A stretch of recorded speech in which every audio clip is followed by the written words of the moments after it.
everyone, I'm Mine, and welcome to like the third video of this week where it's just my face talking into a camera. Not something I do too often, but I guess I'm doing it a bit more right now. Anyway, the purpose of this video is to talk about the all-new Ninjago book, The Quest for the Lost Powers. This is a canon Ninjago book that takes place after Crystalized, and as we'll get into, it actually has a pretty significant impact on the canon and like what's going to be in the next Ninjago series. Now, I was hoping to actually have the book like here in hand for this video, because the good people over at the LEGO Master Network were kind enough to give me an early look at the book, but the digital copy they sent me is covered in watermarks, so I can't really use that. And they're supposed to be sending me a physical copy, and I mean, it is on the way, but I think it got lost in the mail, because I have no idea where it is. So this video is just left with no visual aid. It's just me and the camera and you guys. So I hope that's okay with all of you. There's not going to be like any crazy editing. This is the kind of video you could sort of just put on in the background while you're like playing a video game or something, or building Lego, I guess. But anyway, let's get into it. Let's talk about the Quest for the Lost Powers. Starting off with a spoiler-free review, I do recommend you guys check this book out if you get the opportunity. As I mentioned, it is important for the Ninjago canon, and yes, you get to see just summaries online like this video that I'm doing right now, but the stories genuinely are a lot of fun, and it's cool to see all the characters again and see them working one by one, and the book does cover a lot of things that fans have wanted for a while. Now, still in the spoiler-free review, my biggest negative with this book is it just feels like a lot of this should have been in the show. I don't think it's a spoiler to say that yes, the ninja get their powers back in this book. I mean, the title of the book is The Quest for the Lost Powers. The whole synopsis is about them trying to get their powers back. But the ninja losing their powers was really the only like main consequence of Crystalized. So to bring them back in a book and not the show, and then they're just gonna start the new series with them back, I don't know. I mean, I'm glad they covered it somewhere at least. Like, I think I prefer this to them just coming back to the show with powers with no explanation, but this really should have probably been covered in the show somewhere. There's also other things in the book aside from the powers that I wish were in the show,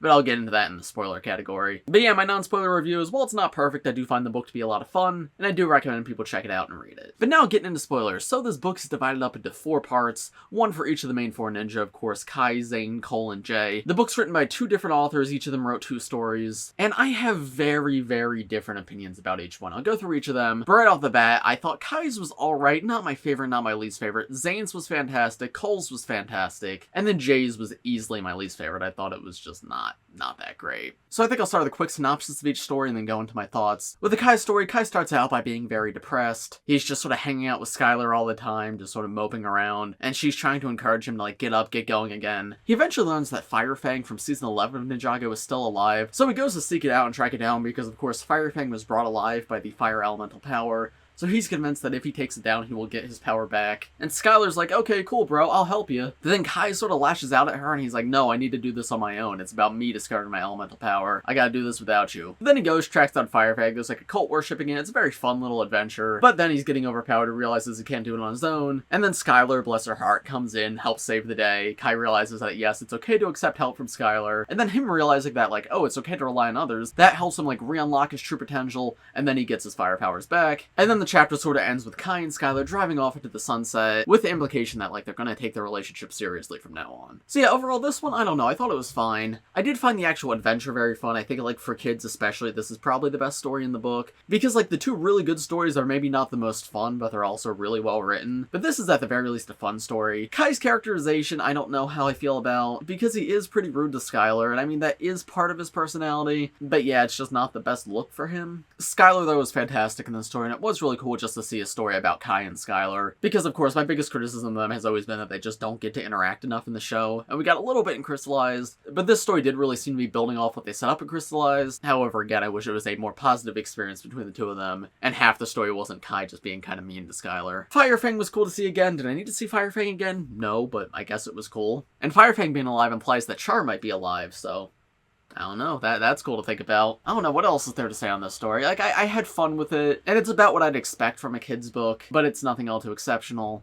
And I just wish Kai was a little bit nicer in it. But next, moving on to the Zane story. Now, this one is fantastic. Easily my favorite story of the book. The Zane story is really weird because I don't think this is like a fun and exciting story for kids. But as an older fan of Ninjago, this is a story I've wanted to be told for a very long time, and it was super cool to see. But it's kind of like Ninjago Decoded, if you guys remember that. Zane and Pixel are in the Samurai Axe cave, and Pixel's sort of tapping into Zane's memories to try to discover what's holding him back to help him re-unlock his true potential. So it's sort of like a journey through Zane's memories, and they show like a lot of the hardest parts throughout Zane's life, such as like like when Dr. Julian first turned off his memory switch, when he discovered the Ice Dragon in Tournament, and then of course when he was the Ice Emperor. But then it also gives us like new insight into Zane that we've never seen before. The first thing it does is it shows us what happens between his memory switch being turned off and him being discovered by Sensei Wu. And it shows that while he didn't have any memories at the time, Zane is still going around like fighting off enemies, protecting those who cannot protect themselves. Like while he's wandering in like the birch forest, there's like tree horns chasing after the people that are walking there, and Zane steps in to save the people. And like that was really cool to see that this is the character that Zane has always been, even when he had absolutely no memories at all. But then of course the best part of the story was Zane confronting the Ice Emperor. There's like a fight scene between Zane and the Ice Emperor in his own mind, and at first Zane is too scared to touch those memories. He tells Pixel to like pull him out, he doesn't want to be reminded of that time, but by the end he forces himself to confront them, and he learns that even when he was like being overpowered, he was trying to fight back, but both Vex and the staff were just too powerful,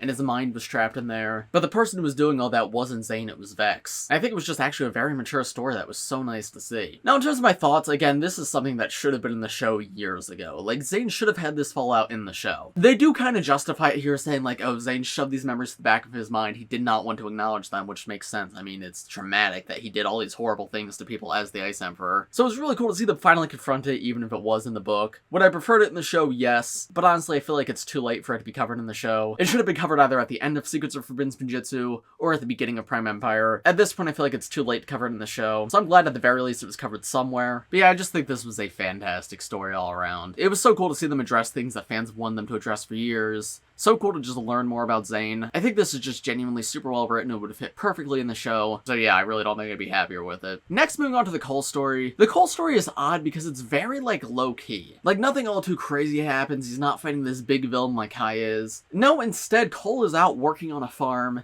He's lost his elemental powers, and he's like, I'm gonna go out to this farm and help these people work. It actually starts with Cole's dad coming out to visit him. And it's just a very sweet story about Cole bonding with his dad, learning more about his mother, and like the actual relationship between Cole's parents. That is something I really, really like, because in Master of the Mountain, I think Master of the Mountain, like the Cole's family stuff was fantastic, but we saw stuff with like Cole and his mother and Cole and his dad, but we really never got to see the two of them together all too much. So I think this story really did a lot to expand upon that. They went over like Lou and Lily's relationship, how Lily had a hard time not raising Cole because she was out like saving the world. And then in the meantime, there's like these raiders attacking this farm, and of course Cole's there to help defend it. But yeah, through talking with Lou and then protecting the village, Cole eventually gets his powers back. This one was just very sweet. It's not like super extravagant like the Kai story, and it's not really introspective like the Zane story. No, it's just a cute, simple story about this character.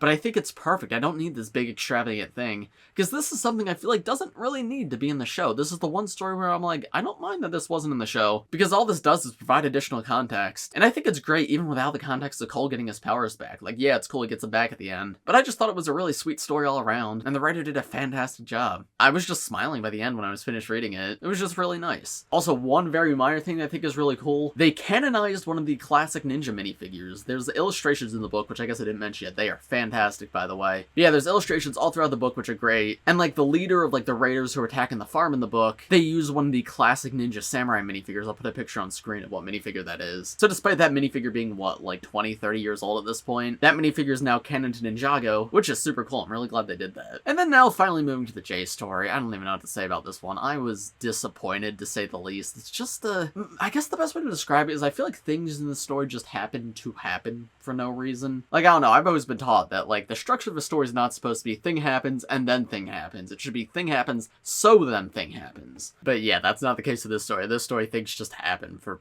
whatever reason. So the story starts out, Jay and Nia are on vacation. They went to some random island. Not an island we know. Not Dire Island, not the Island of the Keepers. No, just some random new island we've never heard of. Because Nia wants to get Jay out to clear his head to help him get his powers back. By the way, remember how Nia's powers are missing? That's not covered in this book. I know, like, she kind of gets it back at the end of Crystalized, but, like, she still has to rediscover them, truly. And yeah, they don't cover that in this book. She's in the J chapter for a little bit, but then she's just gone again. But yeah, they arrive on the island, and then Jay's like, oh, I'm really sad that my mother is, I don't have my powers anymore, and I don't know who my birth mother is, and I don't know, like, that they were the one thing my birth mother gave me, and now I don't have them anymore, and that makes me sad. And that's, I don't know, it feels like a weird thing for Jay to be going through, because this has never really mattered too much to Jay before. Like, I guess he struggled with it a little bit in Skybound, but the ending of Skybound is Jay realizing, oh hey, my family is the people around me, my adopted parents are amazing, and my friends are amazing. Like, in Skybound, when Jay's at his lowest point, it's his parents that pick him back up. And then you could see he actually learned from that and kept that with him, because that's what he teaches Unagami at the end of Prime Empire. But then in this story, he seems to sort of have forgotten that. He's just, like, really sad about his birth mother for some reason. I don't know. So then he's like, oh, I'm going out for a walk to clear my head. So he walks into the forest of this island, and then he gets lost. He doesn't know where he is. He doesn't know how to get back. And then suddenly, he sees someone. You know who it is? Unagami. Unagami's also on this vacation island for some reason. Why?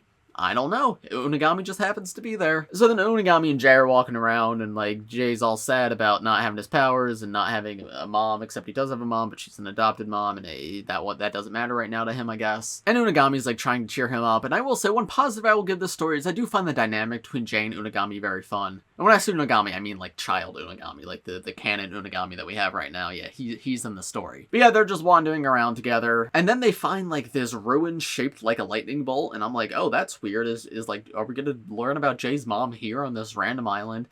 So then they walk into the ruin, and there's like an old library, and then there's some books, and then Unagami starts reading the books, and he's like, hey Jay, check this out. This is a ruin from an ancient civilization.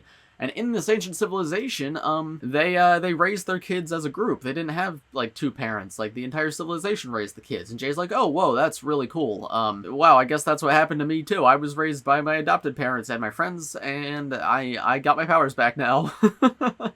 By the way, I am telling this story in a comedic sense, because I'm just not the biggest fan of it. I do want to say it is more well-written than this. Like, I do want to give the author some credit. I'm just not a fan of the story. But yeah, then the ruin kind of crumbles, and they escape, and yeah, Jay's got his powers back, and then Nia pops up. She's like, oh yeah, Jay, by the way, you weren't lost, because I knew you would get lost, so I put a tracking device on you, so now I found you. And then Jay's like, oh, Unagami's here, also my power's back. And Nia's like, awesome, cool. And then the story's over. So, like, I don't know. Where do I even begin with this? My biggest complaint with this is, there was a way they could have made this so much better with a very similar premise with one small change. So, think about it like this, okay? Jay is on an island. He's looking for his electricity powers. Why is he on some random vacation island? Why didn't he go to the island of the keepers? That would be a way to tie it in with existing canon the same way the other three stories do, but also just making logical sense. Because I don't love Nia's inclusion in the story, because it just feels like she was written out again, just like in Crystalized. Like, don't get me wrong, I want more Nia content, but not including Nia at all almost would have been better than including her just to immediately write her out. This story would be a little bit better if it was sort of like the Kai story, where Kai heard about Firefang,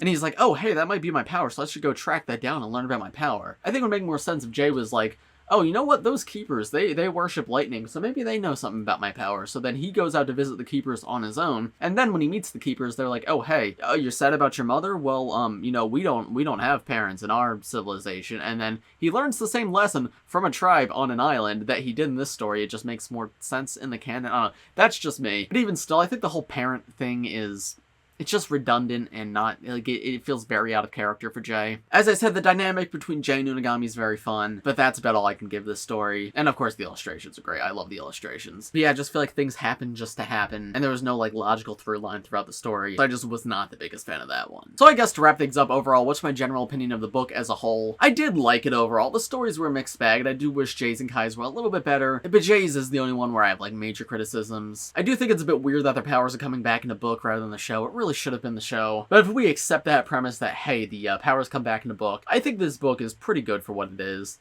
It's fun at the very least, and I did enjoy my time reading it, so I do recommend you guys check it out. Whether you, like, actually go out and buy the book or, like, find it at a library or something, it is worth the read, because these Zane and Cole stories are fantastic in my opinion, and then you might as well read Kai and Jay while you're there. They're not terrible, but they're just not my favorites. But of course, those are just my thoughts. If you guys had the book, let me know what you thought of it in the comments below, or let me know what you thought from what I said here. If you have any questions about the book, by the way, that I can answer in the comments, let me know, because I have read the entire thing again. I wish I had a physical one to show you right here, so I could actually show you illustrations. I think that would be awesome. But I don't. It got lost in the mail. It might arrive at some point. I don't know. I'll let you know if it does. But yeah, if you have any other questions about stuff in the book, feel free to ask me in the comments, and I will reply to as many as I can. But yeah, if you enjoyed this video and could give it a like, I would greatly appreciate it, as well as subscribe to the channel if you're new. I do LEGO and Ninjago videos like this one all the time, so if you subscribe to the channel, you can be the first to see them. But I think that's about all I have to say, so thanks for watching, everybody, and I will see you all in the next one. Bye!